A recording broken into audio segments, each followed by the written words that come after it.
PPG dalam jabatan tahun 2024 Program Studi Pendidikan Agama Katolik dan Budi Pekerti. Nomor peserta 50303423186001 Universitas Santo Yakobus Merauke.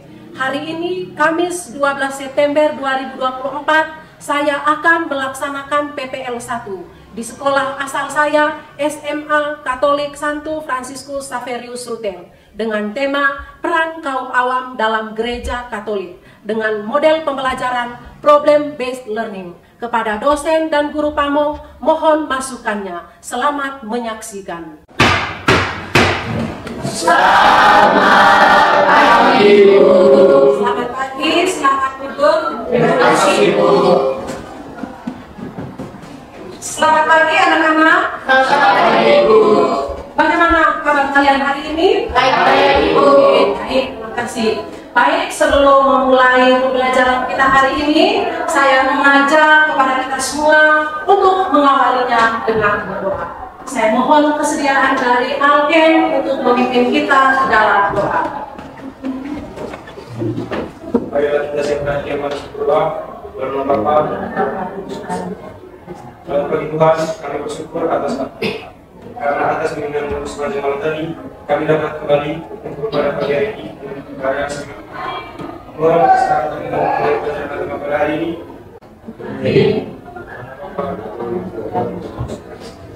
Terima kasih untuk Alken yang telah memimpin kita ke dalam doa. Baik, sebelum kita lanjut, saya ingin mengecek kehadiran kalian semua. Atau apakah hari ini ada yang tidak hadir? Oke, baik, saya panggil satu-satu. Angela Hima, Alken Sotalin. Baik, anak-anak, sebelum kita lanjut ke materi kita hari ini, saya ingin mengetahui yang berkaitan dengan pemahaman kalian semua, khususnya materi yang sudah kita bahas sebelumnya. Dan seperti apa keterkaitan dari materi itu dengan topik yang kita ajarkan pada hari ini. Siap? Siap, Bu. Oke, baik. Sekarang kalian bisa ambil kalian punya HP. Silakan kalian buka Google Classroom. Atau silakan kalian buka link yang sudah saya kirimkan tadi. Silakan kalian mengerjakan soal asesmen awal. Ada 5 nomor soal, saya berikan kesempatan hanya 5 menit. Silakan. Sudah? Bu. Baik, anak-anak, apakah kalian masih ingat materi yang sudah kita bahas minggu lalu? Masih, Bu. Baik, materi tentang apa minggu lalu? Peran hierarki dalam gereja. Oke, baik. Anak-anak, untuk hari ini kita akan mempelajari materi tentang peran kaum awam dalam gereja Katolik. Anak-anak, coba kalian bayangkan dalam komunitas gereja begitu banyak kaum awam yang tidak terlibat aktif. Sebelum kita lanjut, saya ingin tanya kepada kalian semua, siapa di antara kalian yang pernah terlibat aktif dalam kegiatan gereja? Silakan. Eben, silakan. Misalnya dalam kegiatan apa saja, Eben? Saya sering terlibat aktif dalam kegiatan gereja seperti istilah sebagai gerakan dan kita baik. Apa yang Eben rasakan ketika terlibat aktif dalam kegiatan gereja? Silakan, Eben. Bagi mungkin saya merasa senang dan berarti karena saya di satu sendiri dapat bisa membantu dan melayani sesama dalam kegiatan gereja. Oke, baik. Sekarang saya ingin bertanya kepada kalian yang berkaitan dengan materi kita hari ini tentang peran kaum awam dalam gereja Katolik. Apa yang kalian ketahui? Atau apa yang kalian pahami peran kaum awam dalam gereja Katolik? Silakan, Hugo, silakan. Bagi yang saya ketahui tentang peran dari kaum awam di gereja, itu adalah mereka mempunyai peran yang penting dalam mengemban tugas-tugas gereja. Mereka, meskipun mereka bukan bagian dari church atau anggota biara, tetapi mereka mempunyai peran penting dalam kegiatan-kegiatan di gereja seperti kegiatan pastoral, kegiatan liturgi, dan kegiatan sosial gereja. Baik, terima kasih. Ya, tentunya kaum hawa itu memiliki peran yang sangat penting. Nah, walaupun mereka tidak tergolong di dalam kaum baik, terima kasih untuk Hugo. Baik, hari ini kita akan membahas materi yang sangat penting dalam kehidupan kita sebagai umat Katolik, yaitu peran kaum awam dalam gereja Katolik. Dari materi ini ada pun tujuan pembelajarannya. Tujuan pembelajaran yang pertama, peserta didik mampu memahami siapa dan apa peran kaum awam dalam gereja dan bersyukur atas keberadaan kaum awam dalam hidup sehari-hari. Tujuan yang kedua, peserta didik mampu memahami siapa yang dimaksud dengan kaum awam dalam gereja Katolik dan menganalisis peran mereka dalam kehidupan gereja. Dan tujuan yang ketiga, peserta didik menunjukkan sikap bersyukur atas keberadaan kaum awam dan mengapresiasi kontribusi mereka dalam kehidupan sehari-hari, baik dalam gereja maupun dalam masyarakat. Baiklah anak-anak, sekarang kita masuk ke dalam inti pembelajaran kita hari ini. Di sini saya memberikan atau menyajikan studi kasus atau situasi atau masalah yang sering kita jumpai dalam kehidupan sehari-hari, yaitu temanya tentang kurangnya keterlibatan kaum awam dalam gereja. Di dalam ada berapa? Pertanyaan apa lagi? Gereja. Ada apa lagi? Apa lagi? Apa lagi? Dari kantor ini bukan tentang apa? Baik, dari sini. Di sini sangat nampak sekali, sangat nampak kurangnya keterlibatan kaum awam dalam kegiatan liturgi. Di situ di dalam gereja itu masih begitu banyak kursi-kursi yang kosong, kursi yang tidak terisi. Berarti di sini kurang terlibat aktif dari kaum awam, khususnya dalam perayaan Ekaristi atau dalam liturgi. Baik anak-anak, dari kasus ini atau dari masalah ini, sekarang saya kalian untuk mengerjakan dalam kelompok yang berkaitan dengan kasus ini atau situasi ini. Di sini ada beberapa pertanyaan yang kalian harus kerjakan. Misalnya di situ yang berkaitan dengan solusi. Apa solusi yang kalian ambil terkait dengan kasus-kasus tersebut? Terus yang berikut, langkah-langkah yang dibuat oleh umat atau oleh pastor paroki yang ada di tempat kita masing-masing. Sekarang saya bagi kalian di dalam beberapa kelompok. Dan minggu lalu kita sudah bagi, dan hari ini kalian sudah duduk dalam bentuk kelompok masing-masing. Silakan kalian mengerjakan tugas berikut.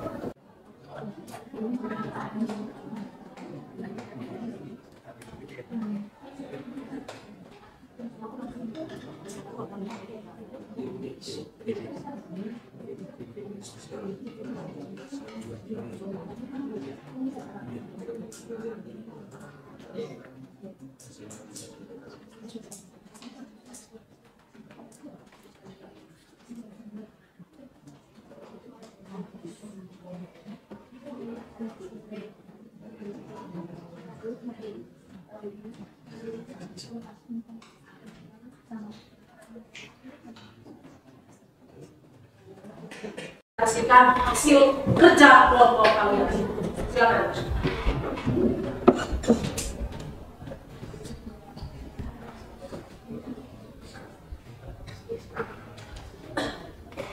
Apa nih sampai teman-teman? Jadi kita kelompok 1 ini memakan materi hasil berdasarkan. Baik, saya akan menurunkan untuk memakan materi.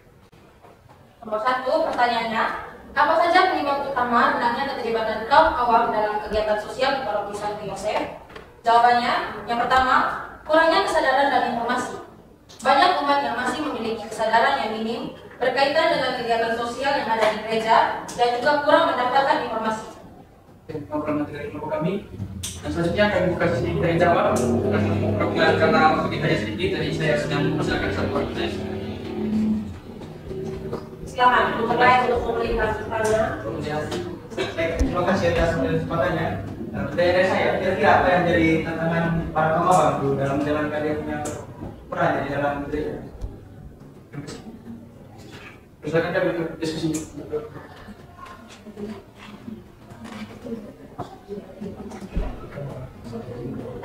Silakan nomor 1. Baik, jadi saya akan jawab pertanyaan kedua. Pertanyaan tadi, apa tantangan kaum awam dalam jalankan peran dalam gereja? Jadi jawaban itu kurangnya pemahaman tentang teologi. Banyak kaum awam yang merasa kurang memiliki pemahaman yang dalam tentang ajaran gereja sehingga ragu untuk berpartisipasi secara aktif dalam kegiatan gereja. Kita kelompok 3. Mungkin ada pertanyaan lagi kan? Yang berkaitan dengan jawaban dari kelompok 1 tentang pemahaman teologis. Tentunya yang berkaitan dengan peran kaum awam itu untuk mengerti dan menghidupi ajaran gereja dengan lebih baik lagi. Dan ini juga memberikan mereka kepercayaan diri untuk terlibat aktif dalam diskusi teologis atau mengajar ataupun juga menjalankan peran pastoral yang lainnya. Selain itu juga yang berkaitan dengan pemahaman teologis ini, itu memungkinkan mereka untuk menghadapi pertanyaan atau tantangan dari luar gereja dengan cara yang baik atau yang benar ataupun juga secara efektif. Baik, terima kasih untuk kelompok 1 yang telah mempresentasikan hasil diskusi. Baik, kalian telah menganalisis kasus dengan baik, mengidentifikasikan masalah, dan memberikan solusi yang kreatif. Dan kalian tidak hanya belajar tentang teori, tetapi juga kalian telah mempraktikkannya dengan cara berpikir kritis dan juga kolaboratif untuk menemukan solusi-solusi nyata. Baik anak-anak, setelah kita mendengarkan presentasi kelompok dari teman-teman kalian tadi, di sini ada beberapa pertanyaan refleksi yang berkaitan dengan proses pemecahan masalah yang telah kita lakukan tadi. Pertanyaan refleksi yang pertama, apa yang kita pelajari dari proses ini? Dan pertanyaan refleksi yang kedua, apa saja solusi yang paling mungkin untuk diterapkan di paroki kita masing-masing?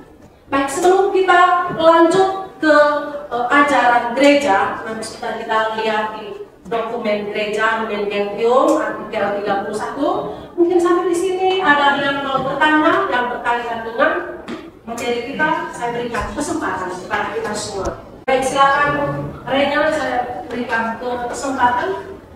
Baik, terima kasih atas waktunya. Jadi di sini saya ingin bertanya, apakah ada batasan-batasan tertentu dalam peran kaum awam dalam gereja, terutama dalam hal yang berkaitan dengan liturgi? Apakah ada batasan tertentu yang berkaitan dengan kaum awam dalam gereja? Oke, baik.